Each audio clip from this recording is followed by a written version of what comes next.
When we look back at Overwatch's history, there were few Western teams as confident and as aggressive as Rogue. Their dominance had few rivals. This French lineup of AKM, Soon, Wins, Nico, Unco, and Nox went uncontested for quite some time. Yes, they had their rivalry with Team Envy, but they were shoe-ins for the Overwatch League. And we do see some of their players listed on other teams in Overwatch League Season 1, and we'll be seeing some more of them in Overwatch League Season 2, but the question is always asked, and rightly so, how well would Rogue have fared in Overwatch League, specifically within Overwatch League Season 1? The lack of a consistent D.Va player leaves Rogue with some holes. This forces some strange DPS rosters and forces these players on a role and a hero that they've historically never been good at. Yes, Nico has grown into the role overall within the GOATS meta, but compared to the strong flex tank players that the Overwatch League houses, Rogue would have had to take a knockdown a little bit lower. Oddly enough, Rogue's main tank Nox wasn't all that bad coming into January of 2018. According to Overwatch League stat tracking website Winston's Lab, Nox was performing slightly above average when compared to Overwatch League main tanks when Rogue competed in their last dataset as a team, which was during Contenders North America Season 1. Could Rogue rely on a 3 DPS style? Yes, I certainly think so. They could, but it would be a seriously limiting factor. They could easily brute force this damage heavy style and overwhelm their foes like they had in the past.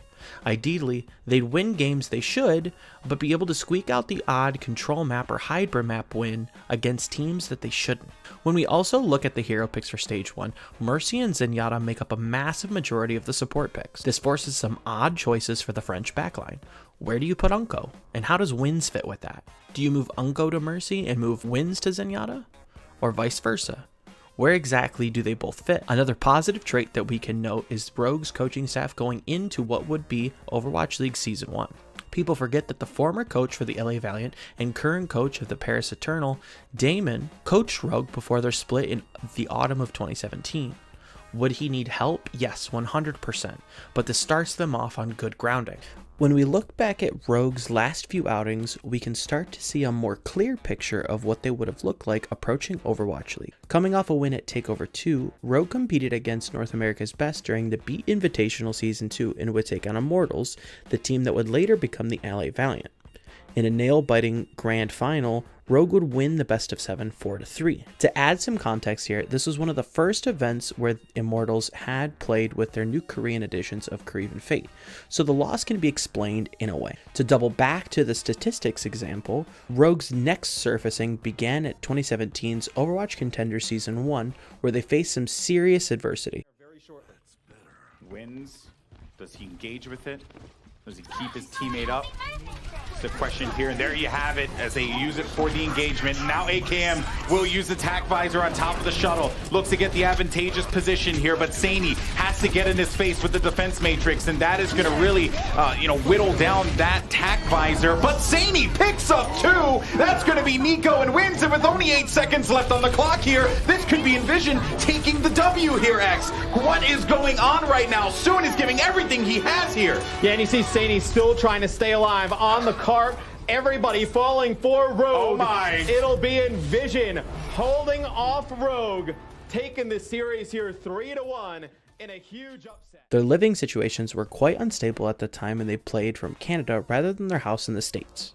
This seemingly caused a lot of distress and could help explain their surprising losses to teams like FNRGFE, FaZe Clan, and Envision Esports. That said, this could have served as a small data set to see exactly how they would have fared against some Overwatch League talent.